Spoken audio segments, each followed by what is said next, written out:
The following is a COVID-19 induction training, including information on cleaning for schools, as per the COVID-19 interim recommendations for the reopening of schools and education facilities developed by the Health Protection and Surveillance Centre. Before you do this training, it is required that you do the induction training provided for all school staff. This module is intended to provide greater detail on cleaning and hygiene requirements recommended for schools. This webinar contains the following content: additional resources for schools, environmental hygiene including what to consider before reopening the school, how to clean, routine cleaning and post-COVID-19 case, toilets and schedule of environment cleaning, cleaning or disinfecting after a suspected or confirmed COVID-19 case, managing the risk or spread if infection is introduced, use of shared equipment in schools and cleaning equipment used by pupils or students with special educational needs. Additional resources for schools. The roadmap for the full return to school includes additional funding on a per capita basis to support enhanced cleaning regimes in schools. Details of this funding are set out in the roadmap document. A procurement framework and funding to support hand hygiene and PPE needs within schools has been established for schools.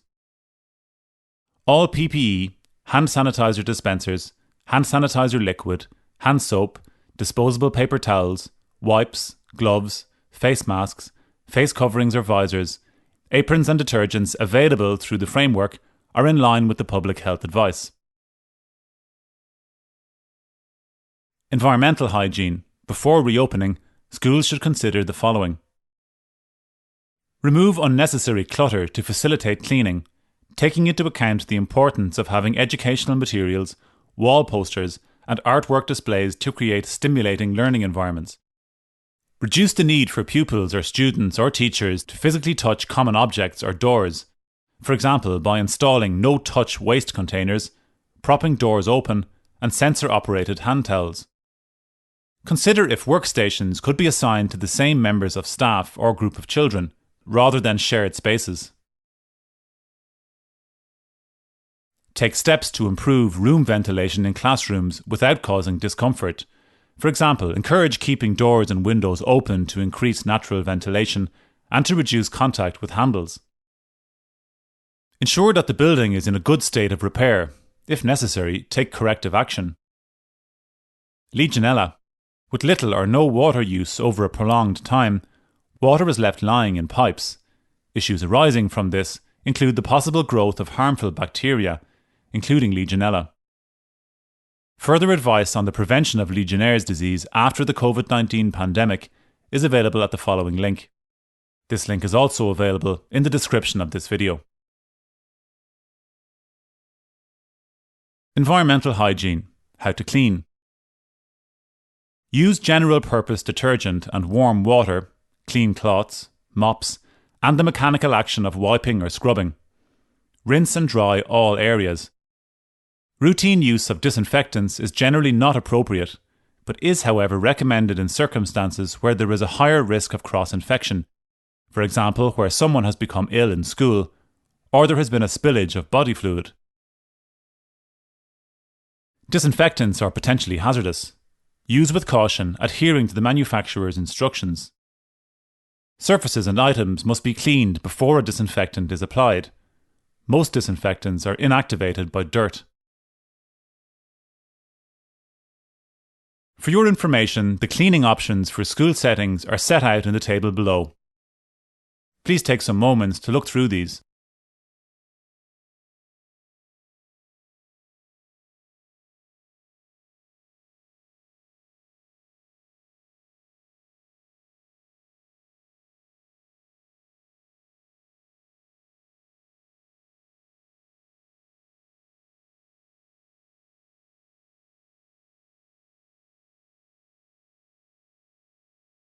The manufacturer's instructions for mixing, using, and storing solutions must always be followed. Change water when it looks dirty, after cleaning bathrooms and after cleaning the kitchen. Clean the least dirty items and surfaces first, for example countertops before floors, sinks before toilets. Clean high surfaces first and then low surfaces. Separate colour-coded cleaning cloths or equipment should be used for the kitchen, classrooms and toilets. Cleaning cloths can be disposable or reusable. Disposable cloths should be disposed of each day.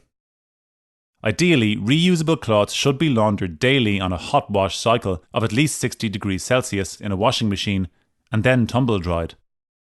Ideally, mop heads should be removed and washed in the washing machine at 60 degrees Celsius at the end of each day, or in accordance with the manufacturer's instructions. If a school does not have a washing machine, after use the cloths and mops should be cleaned thoroughly with warm water and detergent, then disinfected using a low concentration of household bleach, rinsed and air dried. Do not clean mop heads or buckets in a sink that is used for food preparation. Do not leave mop heads soaking in dirty water. Empty buckets after use. Wash in warm water and detergent and dry before storing. Storing wet equipment allows germs to grow, increasing the risk of cross-infection. Empty waste bins on a daily basis. Toilets. School toilets should be kept clean, in good repair and monitored regularly.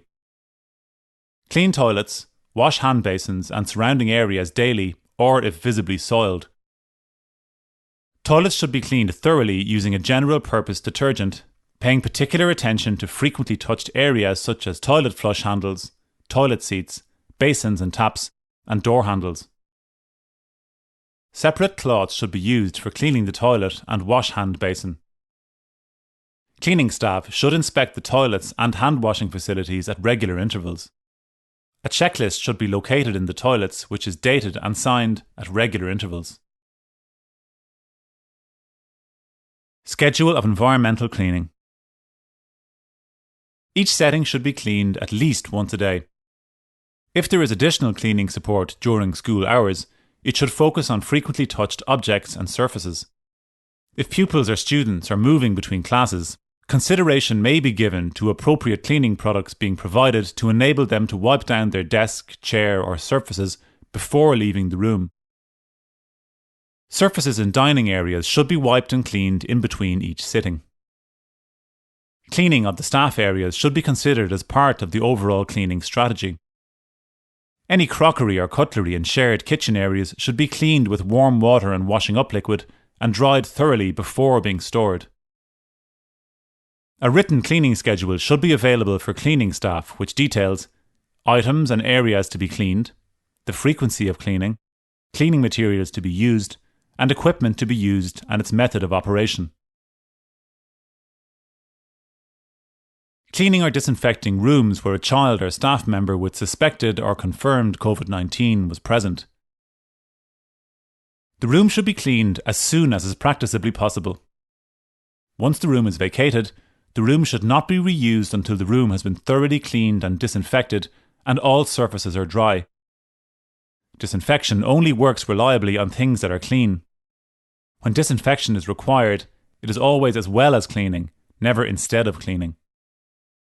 The person assigned to clean the area should avoid touching their face while they are cleaning and should wear household gloves and a plastic apron.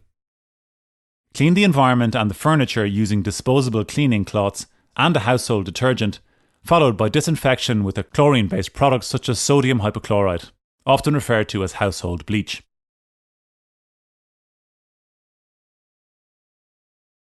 Chlorine-based products are available in different formats, including wipes. Alternatively, use a 2-in-1 process of cleaning and disinfection with a single product, for example, certain wipes.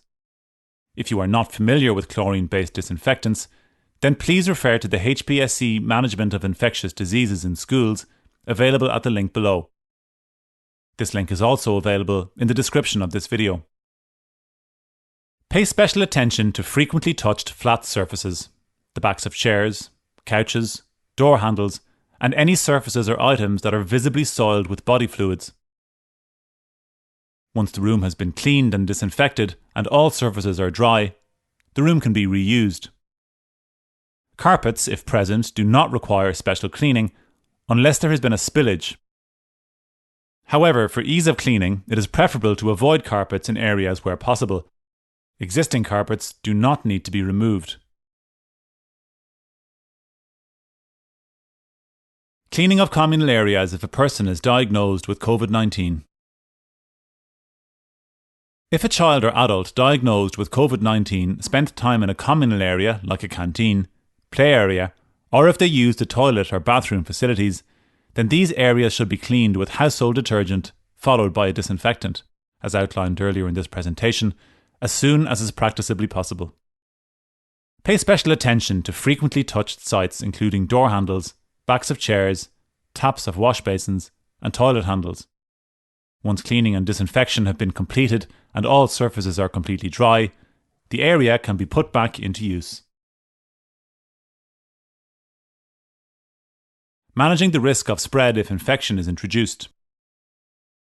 This involves a whole of school effort including school staff and pupils and students. Schools must promote and demonstrate regular hand washing and positive hygiene behaviours and monitor their uptake.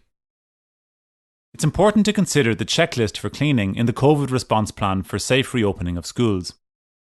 Cleaning staff should be reminded to check the soap dispensers at frequent intervals. Care should be taken to clean up any hand sanitizer spills to prevent the risk of falls. If the liquid soap container is refillable, the container and pump should be emptied, cleaned, and dried completely before being refilled. Cleaning of shared equipment, for example toys. This could be an issue for primary and special schools. All toys should be cleaned on a regular basis, for example weekly. This will remove dust and dirt that can harbour germs. Toys that are visibly dirty or contaminated with blood or body fluids should be taken out of use immediately for cleaning or disposal. Clean toys and equipment should be stored in a clean container or clean cupboard. The manufacturer's cleaning instructions should always be followed. Wash the toy in warm soapy water using a brush to get into crevices. Rinse the toy in clean water and then thoroughly dry the toy. Some hard plastic toys may be suitable for cleaning in the dishwasher. Toys that cannot be immersed in water that are electronic or wind up should be wiped with a damp cloth and dried. In some situations, toys or equipment may need to be disinfected following cleaning. For example, toys or equipment that pupils or students place in their mouths, toys or equipment that have been soiled with blood or body fluids, or toys used where a case of COVID-19 has been identified. If disinfection is required, a chlorine-releasing disinfectant should be used, diluted to a concentration of 1000 ppm available chlorine. The item should be rinsed and dried thoroughly. Cleaning electronics, music instruments, books and sports equipment. Shared electronic devices such as tablets, touchscreens and keyboards should be cleaned between use. Follow the manufacturer's instructions for all cleaning and disinfection products used on electronic devices. Consider use of wipeable covers for electronic devices to facilitate cleaning. Music instruments should be cleaned between use. Wind instruments should be cleaned and disinfected between use. Textbooks that are shared could be covered in a wipeable plastic covering that can be wiped with a suitable household cleaning agent between uses. Clean shared sports equipment between use by different people. Cleaning equipment used by children with special educational needs. Equipment used to deliver care should be visibly clean. Care equipment should be cleaned in accordance with the manufacturer's instructions. Cleaning is generally achieved using a general purpose detergent and warm water. Equipment that is used on different children must be cleaned and, if required, disinfected immediately after use and before use by another child, for example toileting aids. If equipment is soiled with body fluids, first clean thoroughly with detergent and water, then disinfect by wiping with a freshly prepared solution of disinfectant and rinse with water and dry fully. Working with the lead worker representative. There will be a lead worker appointed in your school. Strong communication and a shared collaborative approach is key to protecting against the spread of COVID-19 in schools and looking after the health, safety and well-being of staff and students. The role of the lead worker representative is to represent all staff in the school regardless of the role, including SNAs, and be aware of specific issues that may arise in respect of different staff cohorts. If you have any concerns or observations in relation to the COVID-19 response plan in your school, control measures, or the adherence to such measures by staff, students, or others, you should contact the lead worker representative who will engage with school management. Thank you for taking part in this training. We hope you find this useful on your return to school. Further information is available at www.gov.ie/back to school.